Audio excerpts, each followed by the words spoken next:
Hi guys, welcome to Aptera Owners Club. Aptera put out two videos recently, and this first one is called Step Inside Aptera. I don't have too much to talk about in this video. It's just Jason Hill talking about his philosophy and the reasoning behind how the interiors were designed.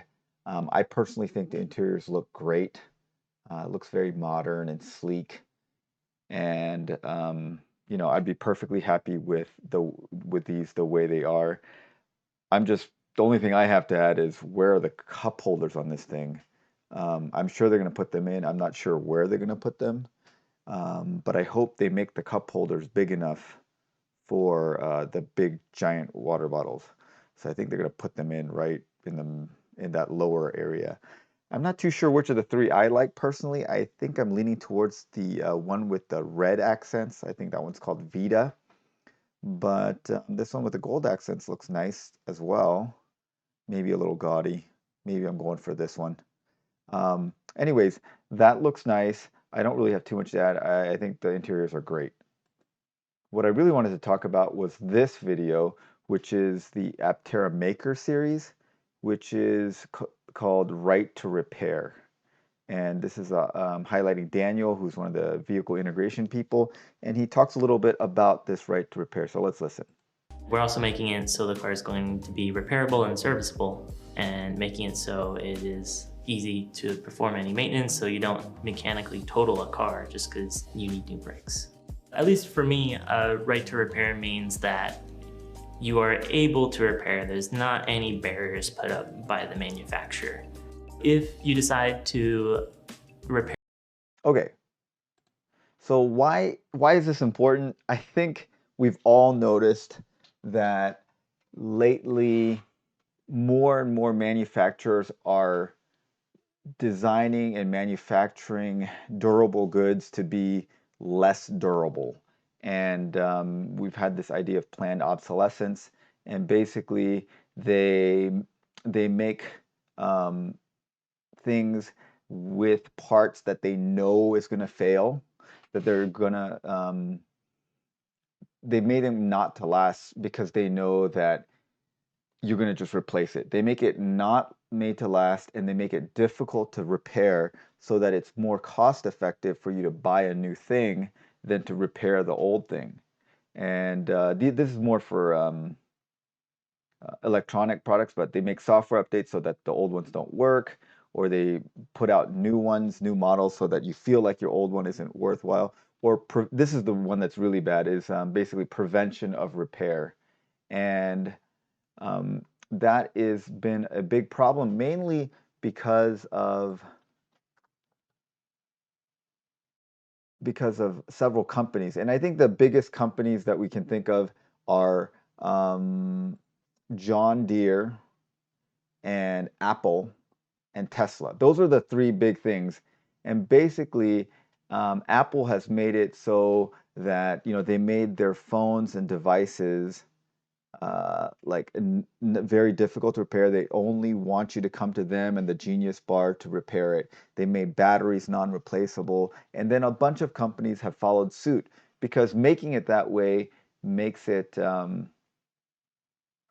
look sleeker, and they don't want people mucking around inside of it. And then John Deere has made it so that their tractors can't be repaired other than by them, and Tesla does the exact same thing. And this leads to a lot of problems. Basically, because things are designed to fail and because they're hard to repair, we generate tons of trash. So 300 million to 400 million electronic items are disposed of every year worldwide. I think the statistic is about 40 million pounds of trash, 40 million tons of trash actually are thrown away. And like I remember when I was growing up, I had a friend that owned a TV and VCR repair shop. The people aren't really fixing TVs anymore. They just throw them away and get a new one. People aren't fixing appliances anymore. It's just cheaper to repair to get a new one. And so this whole idea of just buying new things to replace them instead of repairing things, number one, hurts local economies because repair shops are good for local economies. And then it hurts the planet because we're generating a lot of trash. And then manufacturing these whole new things just takes up a lot of resources. And then, this e-waste affects the health of millions of children because a lot of this waste is processed in third world countries where pregnant mothers, children, and other people are exposed to the toxic compounds within the e-waste. So what's been going on is there has been this move for a right to repair thing, and what that means is they want to make information available. So that means the manufacturers are going to give access to manuals of schematics and software updates, and just give people the information they need to repair it. And they're going to make parts and tools available. And these two things are basically uh, mandated in a lot of legislation that's coming down. Like Massachusetts has passed a law. I think California has passed a law. And these two things are coming down the pipeline. The things that are not going to be mandated is this last point: accommodate, repair, and design. So you can make it, you can give people manuals and schematics, and you can give them the tools, but you can design the thing so that it's really, really hard to repair. And I think that's what's great about Aptera is that they're looking at the design of the vehicle and conscientiously and intentionally making it so that it's easy to repair and that it is repairable, so that um, people can repair it themselves or independent shops can repair it themselves. And the problem is with Tesla, you guys may have seen this thing before, and this is one of the reasons I didn't buy a Tesla. I had um, a deposit in for a Model 3, and one of the major reasons I did not go through with that is because I realized that after Tesla's warranty period was over, you were going to have to go to them to get repairs, and it was going to cost an arm and a leg. And they were not forthcoming with how to repair their vehicle. And this is an article talking about that. This guy basically hit some road debris, and it basically caused some of the coolant around the batteries to leak out because this nozzle got cracked. And Tesla had designed this thing to be a little piece of plastic that was non-replaceable. And instead of replacing this plastic piece or just replacing some part of the battery pack, they told him you need the entire battery pack replaced for $16,000. He went to Rich Benoit, and you guys probably know who Rich Benoit is. He runs this YouTube channel called Rich Rebuilds, where he has rebuilt a lot of salvaged Teslas, and he's doing great work. He actually started a garage that repairs electric vehicles, mostly Teslas, and he repaired it for $700, which I think most of that was in diagnostics and labor, because the actual repair was, if you look down, this was the cracked flange, and basically they just threaded it, put a brass fitting in there, and then just reconnected it. And that was, this is probably like a $5 piece in parts, but it took a while to figure out the thing, and I'm sure the person was very glad to pay 700 instead of 16,000 for this repair. The same thing is happening with farmers. Farmers were very upset because John Deere basically locked them out of their own tractors. Uh, you guys may or may not know this, but tractors have now become this super high-tech thing where they're controlled by GPS and all this smart software to run the tractors. And they've basically locked farmers out from being able to repair their own tractors. They have to bring the tractors back into John Deere to have them repaired, and this has caused an uproar. And John Deere is one of these kind of poster childs for anti-right to repair companies.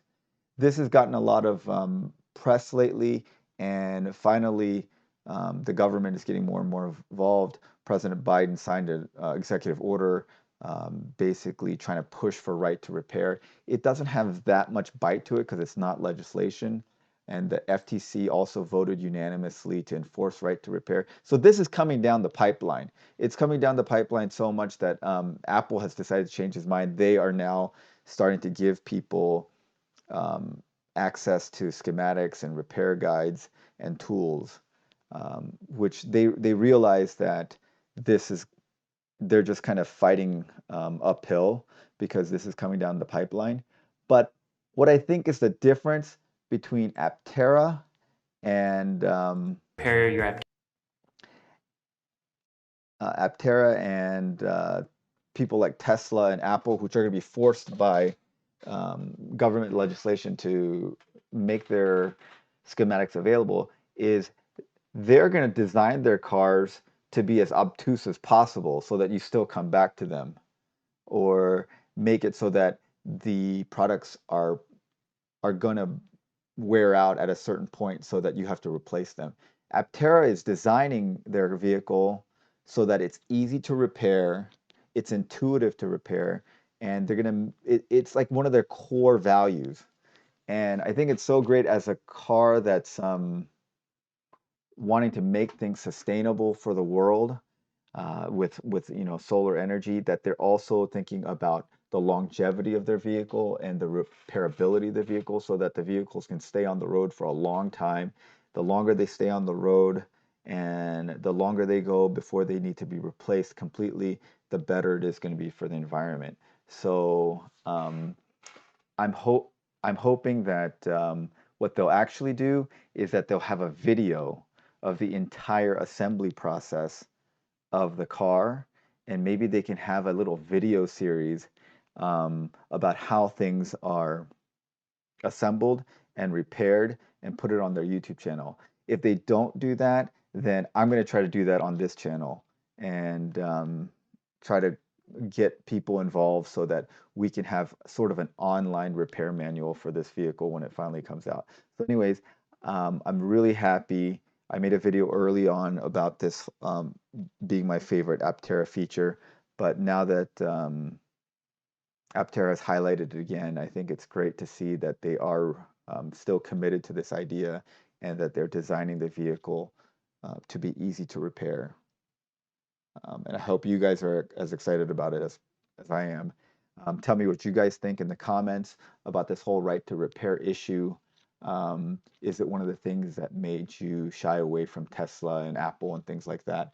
And is it an important thing for you that Aptera is supporting this?